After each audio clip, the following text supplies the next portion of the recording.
Hey Flock, Mike here from Epic Duck Studios, and welcome to the Epic Hobby. Today I'm going to be painting Rocket Raccoon from Marvel Crisis Protocol. Now I've decided I want to paint Rocket in his quantum suit from Avengers Endgame, or at least something like it. And what's great about Rocket is he's actually a fairly low detail model as far as his clothing goes, so I'm just going to do this by directly painting on the elements of the quantum suit without really doing any conversion work whatsoever. We're just going to spoof it. For the suit, I'll be using Corvus Black, Amethyst Rose, and Underbelly Blue for my base coats. I'll also be using Mechanicus Standard Gray for parts of the weapon and the base, and some Averland Sunset for the yellow parts of the weapon. Now there's also going to be some browns and ivory tones in his fur, and I forgot to call them out here, so I will just introduce those as I use them. So Averland Sunset's going to make up sort of the central area of Rocket's weapon here. So that's going to be sort of that whole big, bulky middle area, and then there's more or less just gray parts adorning that at the muzzle, at the butt, and then there's sort of just a central detail across the top. So you're going to see here is I'm just laying down a couple coats of Averland Sunset to make sure it's nice and solid. It does take 2 or 3 coats to really build up properly. Then I'm going to go back in with just a little bit of Mechanicus Standard Gray just to clean up little areas where I got the yellow where I didn't really want it. So here I'm coming in with that Mechanicus Standard Gray, and it's a very close match to the gray primer I've used, so I actually don't even need to do a lot of work to get coverage here. I'm basically just cleaning up where the yellow kind of bled out of the detail I was trying to work on, and onto the areas around the muzzle. And now speaking of the muzzle, I'm going to base coat that with Corvus Black, and carry that Corvus Black onto some other details here, such as the back of the gun.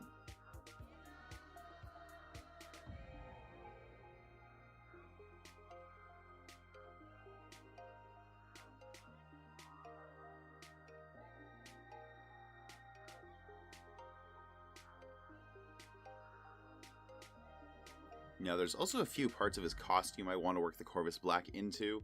That's going to be almost the entire pants, his backpack style piece across the back of the outfit, his hands because I want to paint them as if they're gloves, and the inside of each sleeve.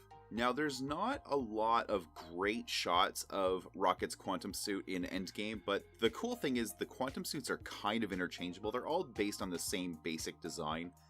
And so I can look at shots of other characters, because some of them just are more prevalent on screen than others, to, make decisions about how I want to approach this costume.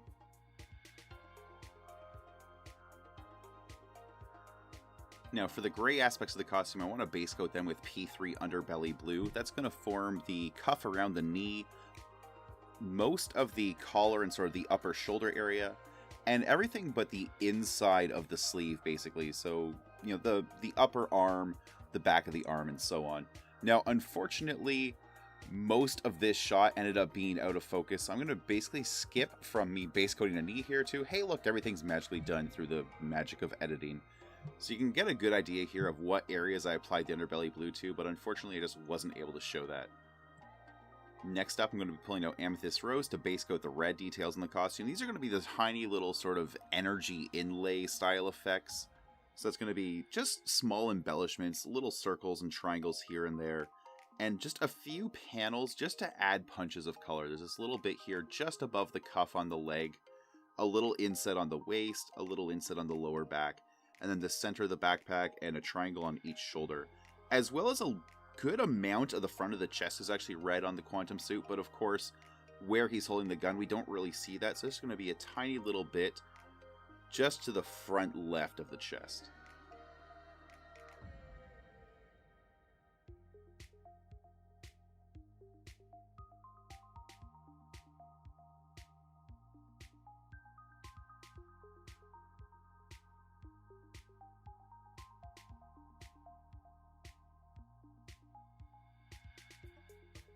So I'm going to be using Citadel Rhinox Hide as the base coat for all of the exposed fur on Rocket, which is really, really minimal because, of course, I've painted on sleeves over his exposed forearms.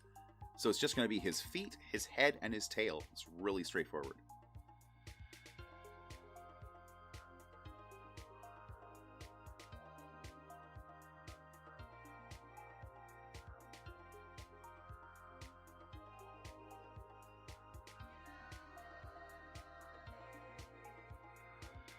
So now I'm going to begin adding white highlights to the aspects of the costume that were base coated with Underbelly Blue. And I'm using P3 Moro white here, but really any plain clean white will work just fine. Now I'm imagining these as top-down highlights, so I'm focusing them towards the top of each detail. You can see the little slit on the arm here. I'm just really bringing it along the top to kind of give just a general edge highlight, where an edge doesn't really exist, but where I went ahead and faked one. And here across the collar and the shoulder, I'm pulling a lot of white into there to kind of make that seem a little more prominent than, say, the whites on the leg. There's a few glowy bits on Rocket's weapon. There's 2 little insets here on each side, and a couple little just inset details around the muzzle, plus a few in the barrel itself. I'm going to be base coating all those with Citadel Lothern Blue, and then adding a wash and a few highlights later on to pull everything together. There's some panel lining here between the casing and the muzzle of the weapon, and I decided I want to have those glow as well, so I'm working a little bit of Lothern Blue in there. I'm being very, very careful to not mess it up. And here's those 4 little segments inside the barrel.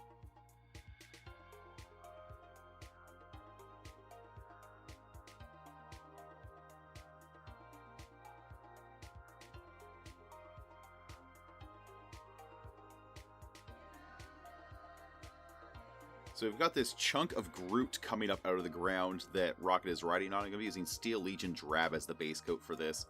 It's just a big, quick base coat on a giant chunk of terrain, so this is really simple, straightforward. Just don't get the paint all over Rocket's feet and you're fine.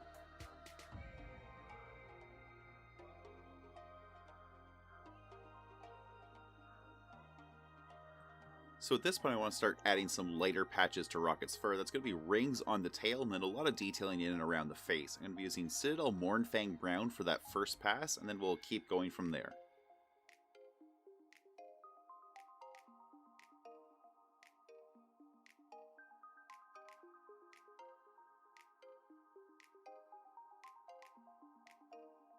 And this was a little unexpected. You can see Rocket's tail here starts to wiggle a little bit loose, and then it just pops right off. It's not glued on there at all at this point, so I decided to just leave it off, continue painting the rest of Rocket, adding highlights to his feet and his face and so on. And I'm going to put the tail on last. I'm going to go ahead and just get everything else done, you know, get the whole model ready, because I don't want to lose any momentum here. If I go and put the model back together, I have to wait for the glue to set, and that's really just going to kill my painting momentum. So I just want to, you know, leave the tail till later, work on everything else. Now with Rocket's head, I'm going to be lighting up everything except the area around the eyes and the underside of the head, because there is sort of a sharp crease, especially across the back of the model, and everything on the underside that I'm going to leave in shadow. Taking the fur highlights one step further, I'm going to be using P3 Jackbone for the muzzle, as well as the sort of eyebrow on each side of the head, so you're starting from the middle of the forehead, just out all the way sweeping over to the cheek.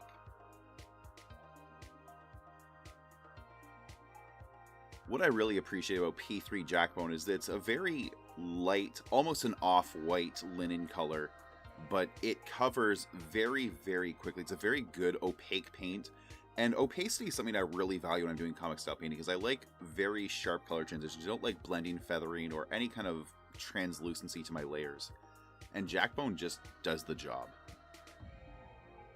I'm going to bring a very thin line of Jackbone around Rocket's lower jaw as well, just to accent the mouth, make the shape a little more prominent. You know, otherwise it just kind of gets lost in a bit of a shadow.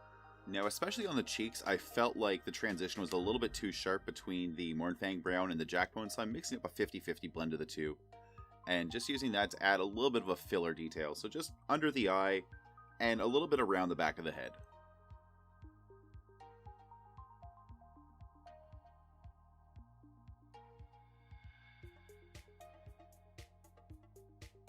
I didn't have a color I really wanted to use for Rocket's tongue, so I'm going to make one by mixing Murderous Magenta and white together, giving me a bit of a nice light pink. It'll be really easy to highlight with either white or downplay with the magenta, going either way with it, so here we are.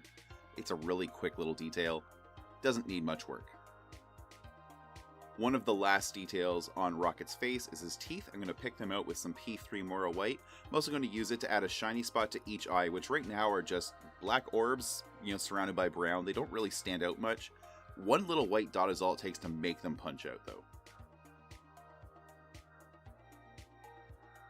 I wanted a bit of a lighter tone on the inside of Rocket's ears, and what I actually did is I mixed a little bit of Mournfang Brown, which was still on my palette, with the color I mixed up for his tongue. So it's a very, very quick little hit of color in each ear, And that's his face done, one of the most important parts of the model. Now we can move on to all the other detailing, and then finally the black lining.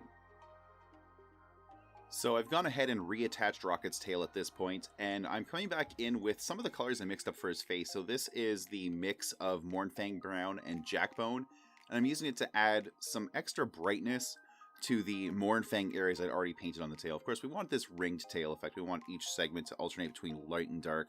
So this is just making the light sections a little bit lighter.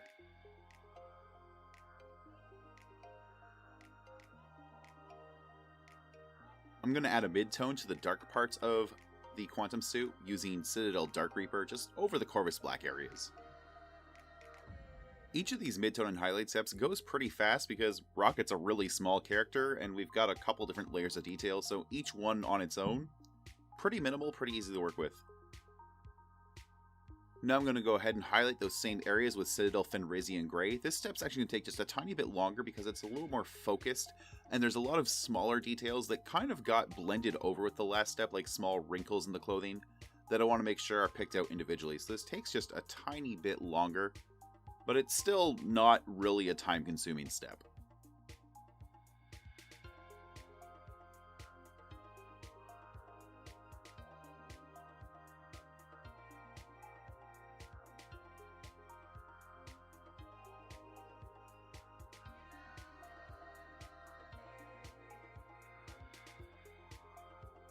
Now using those same two colors, Citadel Dark Reaper and Citadel Fenrisian Gray, I'm going to be adding a series of highlights to the muzzle and butt of the rifle, basically all the dark parts of the gun.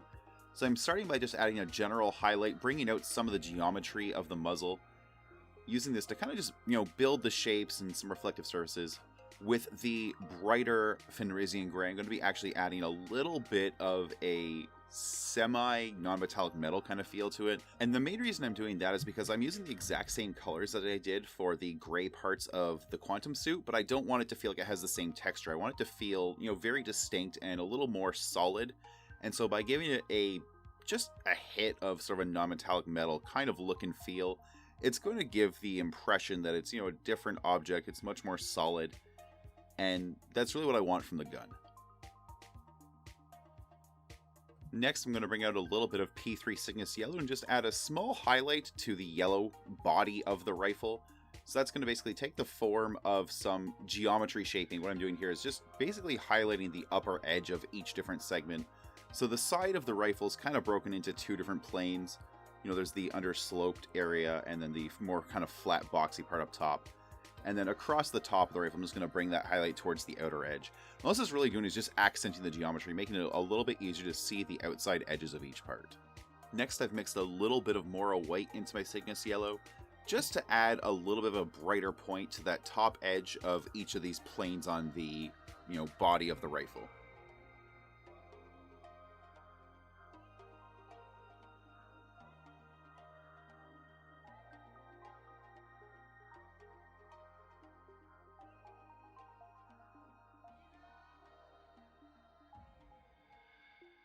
I want to give some parts of the rifle a little bit of a shiny non-metallic metal feel, so that's going to be the muzzle and the butt of the rifle here, these darker, almost black areas. And I'm using Fenrisian Gray and Mora White kind of back and forth to create these highlights. And you're going to see I get, I'm starting with a very traditional sort of edge highlight here, but I'm going to add a little bit of a sketchy highlight across the surface, and that creates a little bit of a feel of a comic-style non-metallic metal. If you go, especially comics in the 90s and 80s, you'll see that this kind of, almost like it has the feel like a sound wave. It's kind of a little bit choppy. It's a highlight that kind of denotes some surface scattering, and it's meant to make things feel metallic. It just gives them a different surface texture, and it's a really quick and easy way to differentiate the material some things are made of and make them feel more metallic.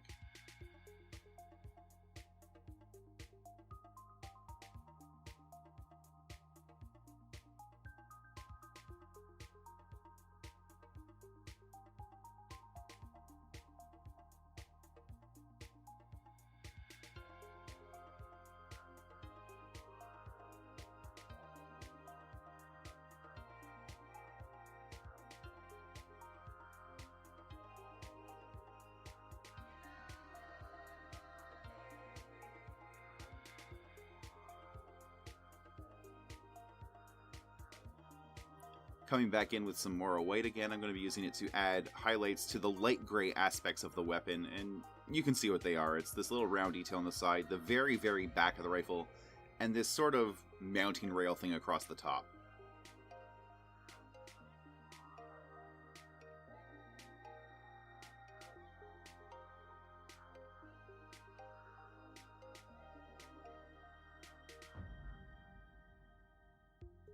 Now, as with the black parts of the gun, I'm going to use the white to create that diagonal sketchy highlight. And again, this just creates a intent of a metallic texture. It makes it look different than the surrounding areas, especially the yellow parts of the gun and Rocket's costume and fur.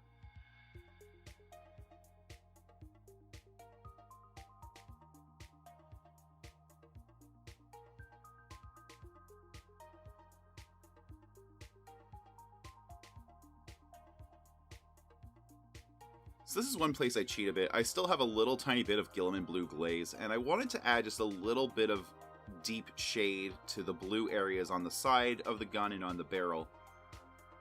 Now the problem is Guilliman blue doesn't exist anymore, it's out of production. The good news is Talisar blue contrast paint is very much the same color, and you can just thin it down a little bit and get the same result. A little bit of water or contrast media mixed in your Talisar blue will make it behave just the same as Guilliman blue did.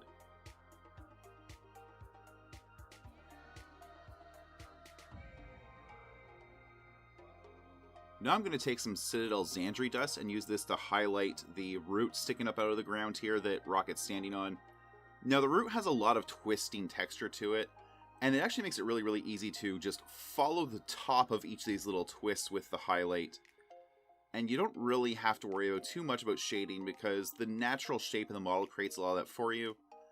And in comic style, you know, a single nice opaque highlight really does the job a lot of the time. So we're not worried about blending, we're not worried about adding another highlight on top of this, we're just doing a little bit of Xandri dust work, and that's really about it.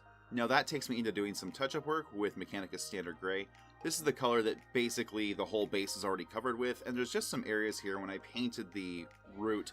I painted it very quickly and I got a little bit of the brown tones onto the gravel, so I'm just doing touch-ups.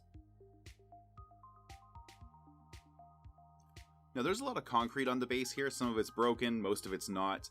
All of it is currently just a dark gray, and I'm going to be highlighting it now with Citadel Administratum Gray, which is a much lighter gray than the Mechanicus Standard Gray. And you can see for the most part I'm doing this as a pretty traditional edge highlight coming around the top of each of these little broken chunks. The horizontal pieces that are, laying flat on the base, I'm instead going to kind of pick out the outer edges. One of them has a very large crack running through it, and I'll be, using this to accentuate that detail as well.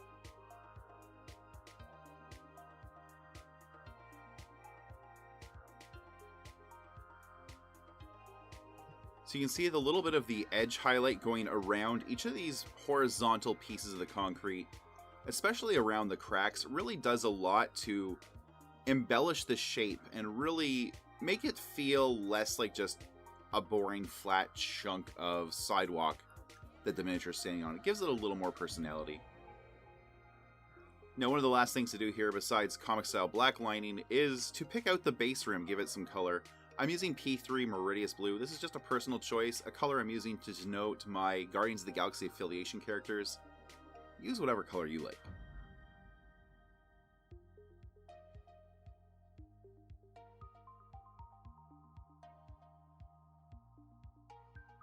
And now it's time for my favorite part of comic style painting, and that of course is the comic style black lining. I'm using Higgins Black Magic, which is a waterproof artist ink, available from most fine art stores.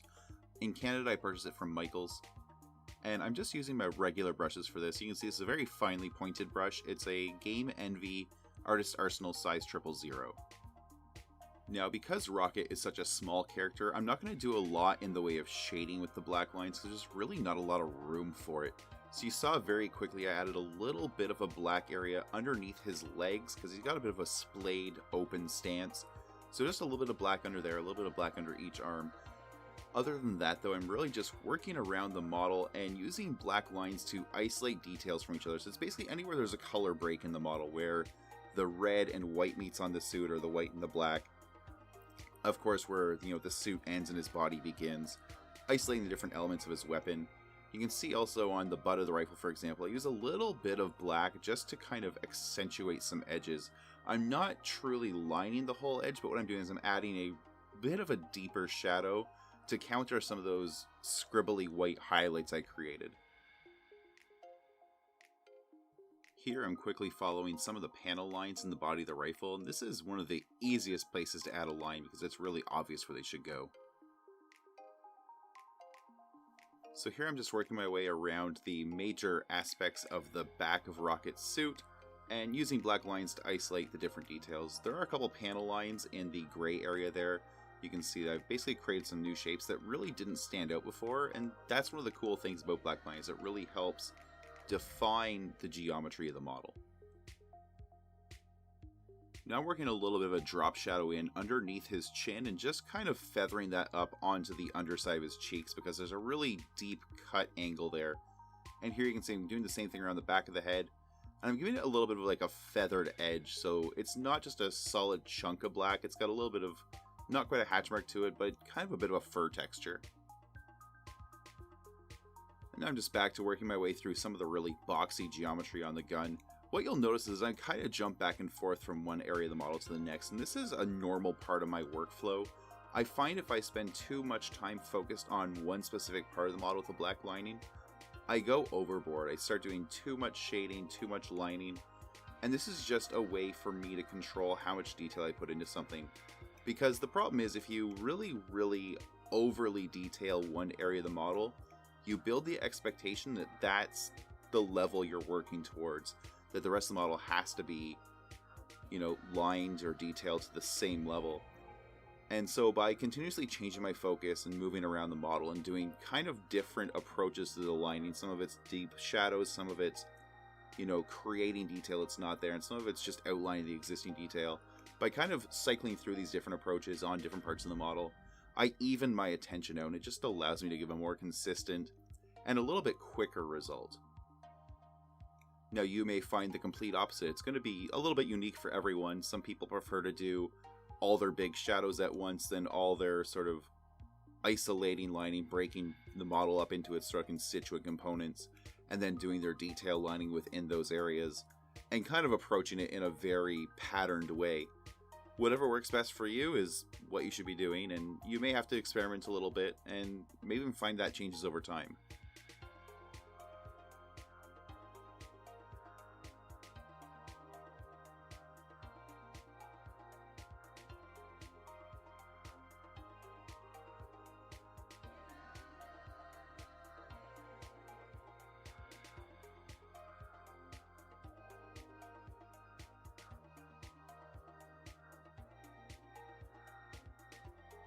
Here I'm just adding some really small black lines between Rocket's toes to help them look like separate pieces, because his foot, it's really small, and it just kind of blends into a single brown mass from a distance.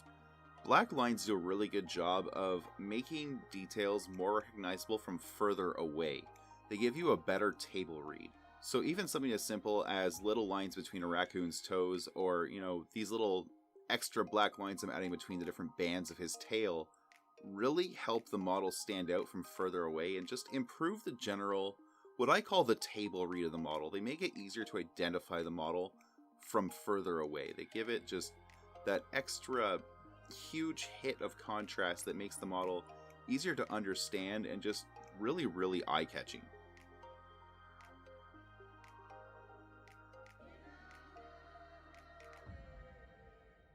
So here I'm very quickly adding a few little scuffs to the body of the rifle, and that's because it's just a really big unbroken blob of yellow, and I kind of just wanted some detail there to make it just look a little more worn, a little less, you know, manufactured. And now I'm just adding a quick little black line between the detailed part of the base and the rim.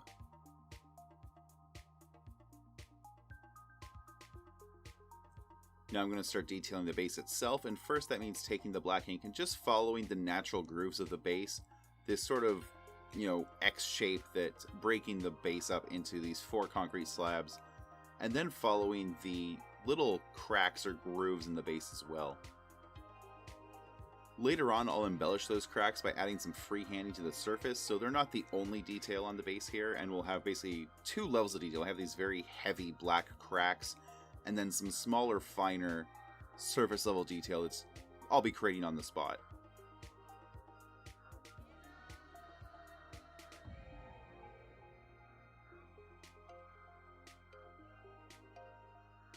With the major parts of the flat surface of the base done, it's time to start working on the root and the broken concrete around it. And what I'm starting with is just the boundary between the flat of the base and this element. So you can see I'm just working my way around the broken concrete, first creating an outline that separates it from the solid concrete underneath, and then smaller lines breaking the different chunks of the broken concrete, visually separating them from each other. Because this tree root that Rocket is standing on hits so close to the base, I actually add a little bit of a drop shadow underneath it as well, just a little bit of a black fill on the concrete that just makes the root seem a little more solid. There's a good reason for there to be a drop shadow there. Now I'm kind of repeating that same process, adding a shadow underneath the root, and this is a step I would normally have done on the character, but of course Rocket is so small that he doesn't really have a lot of need or a lot of room for it. He's got 2 small legs and almost everything else is an open exposed area. But the root here has a lot of room for this deep, dark, sort of silhouetting shadow. And I call it a silhouetting shadow because what happens is when you look at this from the side, it gives the impression that the root is outlined. It looks like it's been drawn in place from specific angles. And that's the power of the big block shadow on the underside of a comic style miniature, is that it creates the idea of illustration. It makes things look like they've been drawn in place, because from your horizontal or your 3/4 angle, you get just the faintest hint of black around a surface, and it makes it feel like an illustration. It tricks the human mind into adding that to the different line work we've already done or are currently doing on the root. And those lines, plus the outline that's perceived from certain angles, create the mental impression of illustration, and that's what really works together, along with our choice of really saturated colors and things of that nature, to create the idea of this being a living comic character. Now, the root that Rocket is staying on is really, really interesting for comic style because it offers a good mix of deep, easy to line details. You can see there's some really deep channels that I've already drawn lines into, and then some larger, more open areas that are good for either doing some shading or even some surface detailing, or just leaving alone depending on your own approach. What I'm trying to do is match roughly the same density of black lining that I add to the other details on the base. You can see it meshes pretty well with the broken concrete. One of the last things I do with pretty much any Marvel Crisis Protocol comic style base is a little bit of freehand detailing on the concrete itself. And in this case, it just takes the form of little, blobby shapes. They don't really represent anything particular. Think of them as dents in the pavement or spills, oil stains, whatever. They're just small little blemishes on the surface, and you can shade them with little hatch marks. You can leave them be. You can fill them with black if you want to. They're just there to make the surface more interesting and look a little bit more worn. But there we have it. There's the completed Quantum Suit Rocket Raccoon from Marvel Crisis Protocol. I really enjoy painting this piece, and I think he's one of my favorites in my collection at this point. If you follow this tutorial, I'd love to see your work. You can find my social media links in the video description below. Until next time, thanks for watching, and do something epic. Hi there, I'm Mike from Epic Duck Studios. Thank you so much for watching my video. I hope you've enjoyed this one and will like and subscribe so you catch my future content.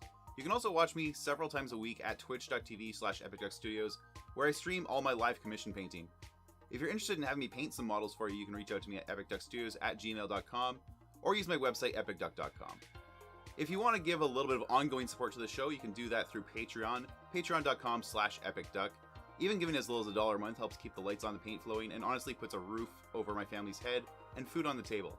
You can also sign up for more interesting perks like get your name in the video credits like these fine flockers over here, or even one-on-one private coaching, which I do through Discord. Whether you choose to support the show or not, I hope you've been inspired by what you've seen today, and you'll go out there and just do something epic.